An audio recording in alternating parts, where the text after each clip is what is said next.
सोमवारी 3 ते 4च्या दरम्यान ॲडमिट केलं आणि संध्याकाळी 7 ते 8च्या दरम्यान डिलिव्हरी झाली.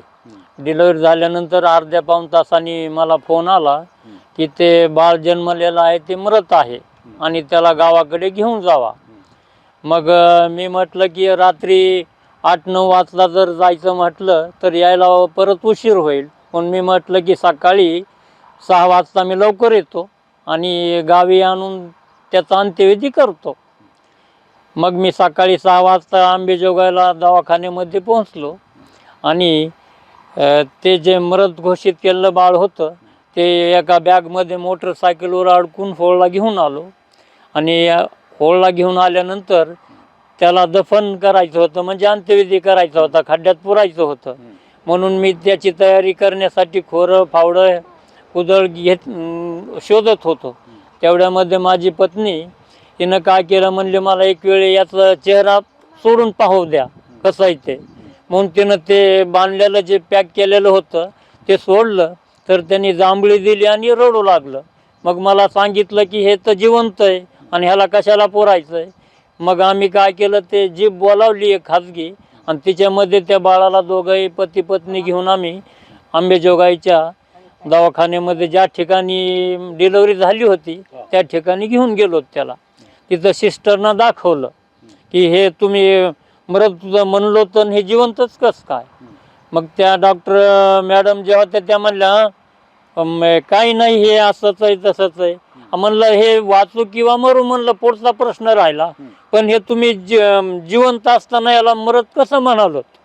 हां, मग तेवढं म्हटलं की जरा मी थोडं याच्यामध्ये होतो कारण दुःख होतं आणि ह्यांनी जिवंत बाळाला मरत केल्यामुळं ते माझ्या हातून, मी जर माझ्या पत्नीनं जर ते सोडलं नसतं तर मी दुःखाच्या ह्याच्यामध्ये त्याला जिवंतच गाडलं असतं ना माझ्या हातून. एकंदरीत समजा ही जी प्रक्रिया होती त्याची दफनविधी करण्याची जवळजवळ तुम्ही 6 महिने देखील काही साहित्य जमा करत होतात. नेमकं कुठली वस्तू राहिली होती की ते त्याच्यानंतर त्यांनी आले आणि ते बाळ बघू द्या म्हणले आणि तेवढ्या वेळेमध्ये हे सगळा प्रकार समोर आलेला? मला ते कुदळ सापडली नाही. ती कुदळ शोधण्याच्या ह्याच्यामध्ये माझ्याकडून 5-10 मिनिट वेळ लागला इकडे तिकडे पाहण्यासाठी. त्याच्यामुळं त्या मोकळ्या वेळामध्येच माझ्या पत्नीनं ते सोडून पाहिल्यामुळं हा अनर्थ टळला. आणि मला जर वेळेवरच ती कुदळ सापडली असती लवकरच तर मी पटकन खड्डा खोदून ती त्याला हे करत होतो, दफन करत होतो. एकंदरीतच दुर्दैवी बाब जी होणारी घटना आहे ती दुर्दैवीच होणार होती. मात्र याच त्या बाळाच्या आजी आहेत की त्याच्यामुळं त्यांनी तो अट्टहास केला की मला एकदा बाळाचं तोंड बघायचंय आणि त्याच्यानंतर हा सगळा प्रकार समोर आलेला होता. नेमकी काय घटना होती त्या दिवशी? तुम्हाला कसं सुचलं की आता आपण ते बाळाचा चेहरा बघावला? बाळ मला आवडत होतं ना, म्हणून म्हणलं मला बाळ बघू द्या कसं आहे ते. सर नको म्हणले वरती, मला बघू वाटत नाही. मी म्हणलं मला बघू द्या सोडून. मग त्याने आवाज दिला, रडलं, डोळे उघडले, जांभळी दिली. मग म्हणलं सर हे जिवंत आहे, ह्याला गाडायचं नको. मग त्याच्यानंतर खूप आनंद वाटला, त्याने जांभळी दिली, डोळे उघडले, चांगलं वाटायला. मग आधी दुःख वाटत होतं. तर ह्या होत्या त्या बाळाच्या आजीच्या भावना. आणि त्याच्यानंतर आता ते बाळ कुठं आहे, त्याच्यावरती उपचार कसे आहेत? कारण याच्या अगोदर देखील ज्यांची प्रसूती झालेली त्यांना ते 7व्या महिन्यामध्येच प्रसूती झालेले आहेत. त्याच्या अगोदर देखील त्यांना 2 मुलं आहेत. हां, पहिले 2 मुलं आहेत. त्या दोन्ही वेळी ही 7 महिन्याला सुनबाईची डिलिव्हरी झालेली आणि त्यांचं वजन 1 किलो किंवा 1.25 किलोपर्यंतच असतं. त्या ठिकाणीच काचेमध्ये ठेवून ते हे केलेले उपचार. आता जे बाळ आहे त्याचं वजन किती आहे? 1 किलोच्या जवळपास आहे, 900 का काय ग्रॅम होतं. मग आता त्याच्यानंतर डॉक्टरांनी काय सांगितलं तुम्हाला आणि कशा पद्धतीने त्या ठिकाणी आता उपचार सुरू आहेत?